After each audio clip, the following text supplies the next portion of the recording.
नमस्कार, Krishna career institute पर आपका हार्दिक स्वागत है। हम लोग लर्न कर रहे हैं साइंस और ये प्रिपरेशन हम लोग कर रहे हैं आरआरबी, एएलपी और टेक्नीशियन के लिए। तो चलिए आरआरबी, एएलपी और टेक्नीशियन के लिए हम लोगों की आज की क्लास में क्या होगा इसके बारे में चर्चा करते हैं। एएलपी और टेक्नीशियन के लिए आज हम लोगों का जो टॉपिक होगा साइंस से वो होगा न्यूटन की गति विषयक नियम।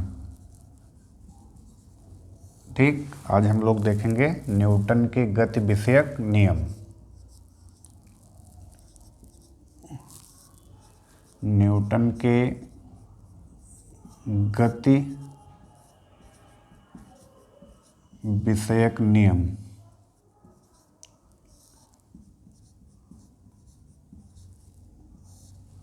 न्यूटन के गति विषयक नियम, तो आप सभी को मालूम है कि न्यूटन ने गति विषयक 3 नियम दिए। अब यहाँ से देखिए उनकी जो पुस्तक का नाम है, न्यूटन की जो पुस्तक है उस पुस्तक का नाम है प्रिंसिपिया। उस पुस्तक का नाम क्या है? प्रिंसिपिया। और इस पुस्तक में उन्होंने गति के 3 नियमों का उल्लेख किया है। न्यूटन ने अपनी पुस्तक प्रिंसिपिया में गति के कितने नियमों का उल्लेख किया है? 3 नियमों का उल्लेख किया है। अब जानते हैं पहला नियम क्या है। पहला नियम यानी न्यूटन के गति विषयक पहला नियम। इसके जो अन्य नाम हैं वो है जड़त्व का नियम,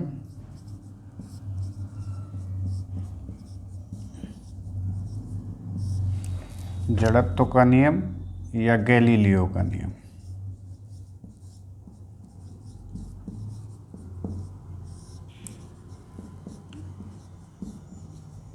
तो न्यूटन के गति विषयक पहले नियम को हम गैलीलियो का नियम या जड़त्व का नियम भी कहते हैं, क्योंकि ये गैलीलियो द्वारा प्रेजेंट किए गए जड़त्व के नियम के का ही एक दूसरा रूप है। यानी जो गैलीलियो ने अपने जड़त्व का नियम दिया था उसके स्टेटमेंट को थोड़ा सा इन्होंने चेंज किया है।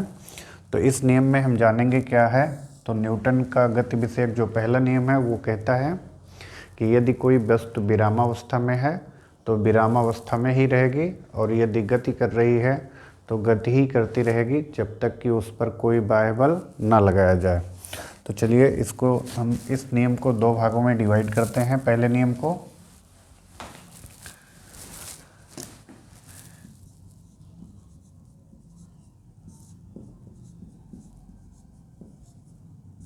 इस प्रथम नियम को हम 2 भाग में डिवाइड करेंगे, और पहले भाग को हम कहते हैं स्थिति का जड़त्व। पहले भाग को कहते हैं स्थिति का जड़त्व, और दूसरे भाग को कहते हैं गति का जड़त्व।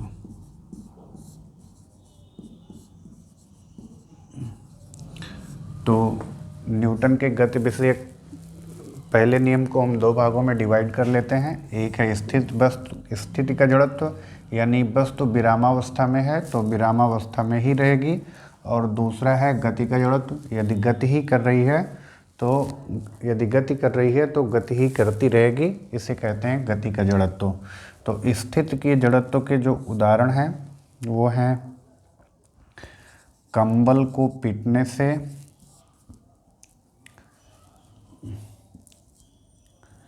कंबल को पीटने से धूल के कणों का अलग होना, धूल के कणों का अलग हो जाना।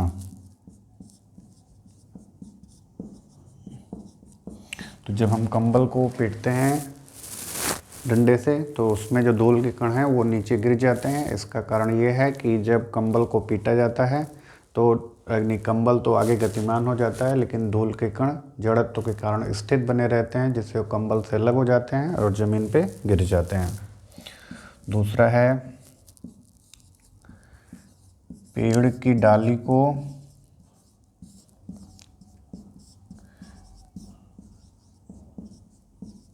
हिलाने पर फल का टूटकर गिर जाना। तो इस जड़त्व का जो दूसरा उदाहरण हुआ कि जब हम पेड़ की डाली को हिलाते हैं तो उसमें जो फल लगे रहते हैं वो क्या होते हैं, टूट कर गिर जाते हैं। इसका कारण यह है कि जब पेड़ की डाली को हिलाते हैं तो डाली तो गतिमान हो जाती है, लेकिन उससे जुड़ा हुआ फल गतिमान नहीं हो पाता और जड़त्व के कारण अपनी पोजीशन पे बना रहता है, जिससे टूट कर क्या हो जाता है, अलग हो जाता है। तीसरा है गाड़ी के अचानक रुकने पर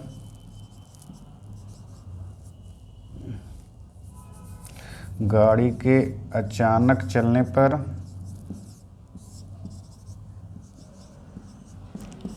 पर यात्री पीछे की ओर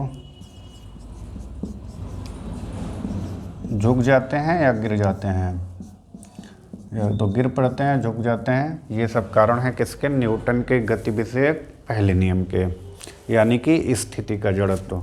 अब गति के जड़त्व के बारे में देखेंगे। गाड़ी के अचानक चलने पर,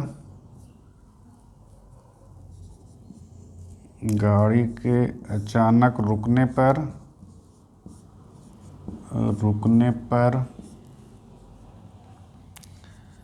यात्री आगे की ओर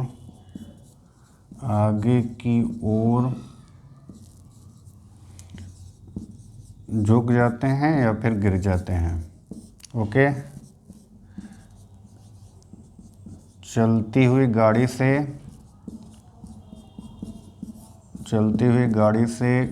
कूदने पर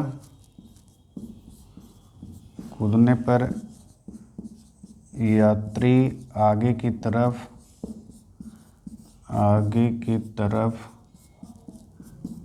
गिर पड़ते हैं।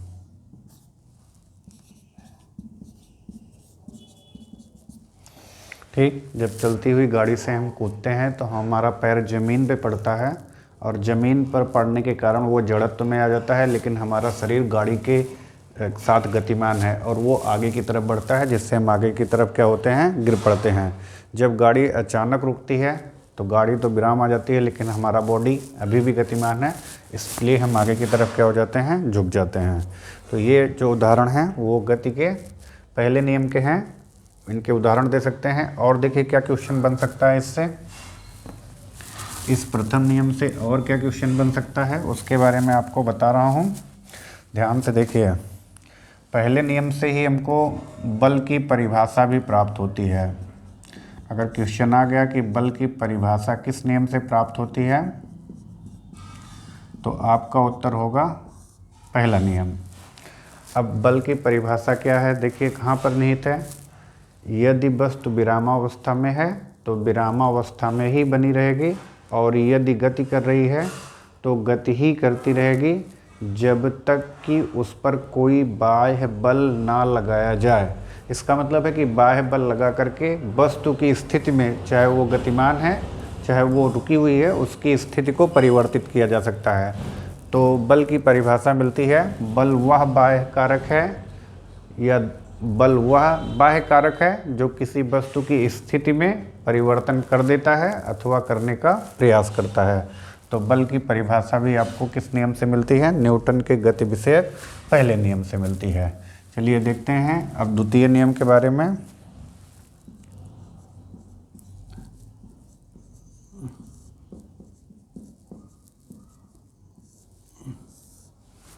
द्वितीय नियम है, किसी वस्तु पर लगाया गया बल F वस्तु के द्रव्यमान यम और उसमें उत्पन्न त्वरण A के गुणनफल के समानुपाती होता है। तो F बराबर KMA या F बराबर MA। ठीक है, एक्चुअली में होता है F प्रोपोर्शनल MA, या हम कहें कि F बराबर KMA। अब चूँकि एक्सपेरिमेंटल प्रयोगों द्वारा K की वैल्यू 1 आती है, तो यहाँ पे F बराबर क्या होता है, MA होता है। यानी F बराबर हो जाएगा, ये है आपका यम यानी कि द्रव्यमान, और A यानी हो जाएगा त्वरण। तो द्रव्यमान का मात्रक होता है किलोग्राम और त्वरण का मात्रक होता है मीटर प्रति सेकेंड स्क्वायर। तो यमकेश पद्धति में बल का मात्रक हो गया किलोग्राम मीटर प्रति सेकेंड स्क्वायर MKS में। और CGS में बल का मात्रक होता है, आपको मालूम है, डाइन होता है। CGS में बल का मात्रक क्या होता है, dyne. Okay, dyne equal to होता है ग्राम सेंटीमीटर प्रति सेकेंड स्क्वायर। ये SI पद्धति में जो बल का मात्रक है वो है न्यूटन। SI पद्धति में बल का जो मात्रक है वो क्या है, न्यूटन। और 1 न्यूटन इजकल टू होता है 1 न्यूटन इजकल टू 10⁵ डाइन। ये भी याद रखिएगा, न्यूटन और डाइन में रिलेशन है। 1 newton equal to 10⁵ dyne. SI पद्धति में बल का मात्रक न्यूटन, CGS पद्धति में बल का मात्रक डाइन और MKS पद्धति में बल का मात्रक किलोग्राम मीटर प्रति सेकेंड स्क्वायर। ओके, तो ये बल का परिमाण, अगर आपसे पूछा जाएगा बल का परिमाण, परिभाषा तो पहले नियम में है, लेकिन बल का परिमाण किस नियम से प्राप्त होता है, तो न्यूटन के गति विषयक द्वितीय नियम से प्राप्त हो जाता है हमको। अब द्वितीय नियम के उदाहरण क्या हैं? द्वितीय नियम के उदाहरण हैं, क्रिकेट का खिलाड़ी गेंद को कैच करते समय हाथ को पीछे की तरफ खींच लेता है। ऐसा इसलिए करता है क्योंकि जब वो गेंद को कैच करता है और हाथ को पीछे की तरफ खींचता है तो धीरे से उसका जो त्वरण है वो घटता है और उसको जो चोट लगती है वो क्या हो जाती है, कम हो जाती है। अगर वो अपने हाथ को रोके रहेगा तो उसको तेज़ी से चोट लगेगी, गेंद आकर तेज़ी से उसके हाथ से टकराएगी, उसको तेज़ी से चोट लगेगी और गेंद को वो कैच भी नहीं कर पाएगा। ठीक, दूसरा इसका उदाहरण है कि हमको फर्श पर गिरने से ज़्यादा चोट लगती है जबकि गद्दे पे गिरने से चोट नहीं लगती। इसका वजह है कि जब हम गद्दे पे गिरते हैं तो वो दब जाता है, जिससे हमारा जो त्वरण होता है गिरने का वो कम हो जाता है और हमको जो बल लगता है, विरोधी बल, वो कम एहसास होता है और चोट नहीं लगती। लेकिन जब हम फर्श पर गिरते हैं तो फर्श दबती नहीं है और सीधे विरोधी बल लग जाता है, जिससे हमको चोट का आभास क्या होता है, ज़्यादा होता है। तो चलिए अब चलते हैं तृतीय नियम की तरफ, जो बहुत ही महत्वपूर्ण है।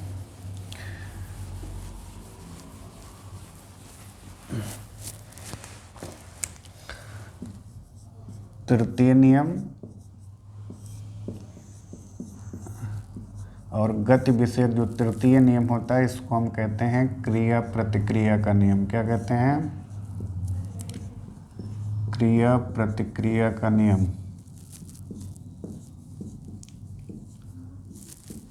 ओके, और ये नियम कहता है कि प्रत्येक क्रिया के बराबर और विपरीत दिशा में क्या होती है, प्रतिक्रिया होती है।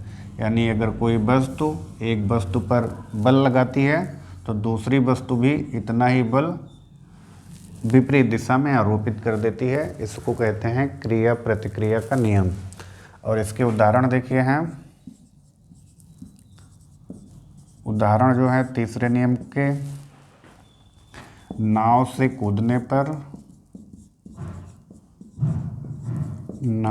कूदने पर वह पीछे की तरफ हट जाती है। पीछे की तरफ हट जाती है। यानी जब कोई व्यक्ति नाव से नदी कूदता है बाहर स्थल पर तो वो क्या होती है, पीछे की तरफ हट जाती है। तैरने के लिए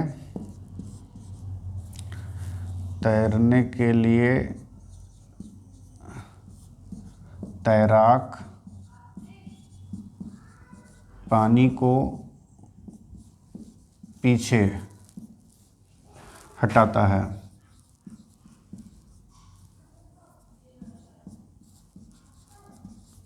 तो जब तैराक पानी में तैरता है तो इस तरीके से वो क्या करता है, पानी को पीछे करता है और पानी उस पर एक बल आगे की तरफ लगाता है। नाव में जो पतवार होती है उसकी सहायता से पानी को पीछे ढकेला जाता है और उस पर बल आगे की तरफ लगता है। बंदूक से गोली दागने पर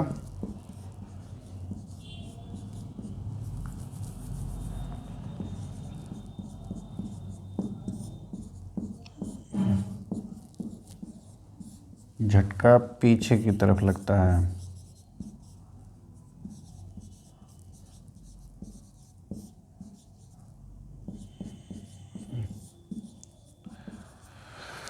तो ये थे न्यूटन के गति के प्रथम नियम, द्वितीय नियम और तृतीय नियम से संबंधित उदाहरण, और जो एग्ज़ाम के दृष्टि से काफ़ी भी महत्वपूर्ण है। आप इनको ज़रूर नोटिस रखिएगा।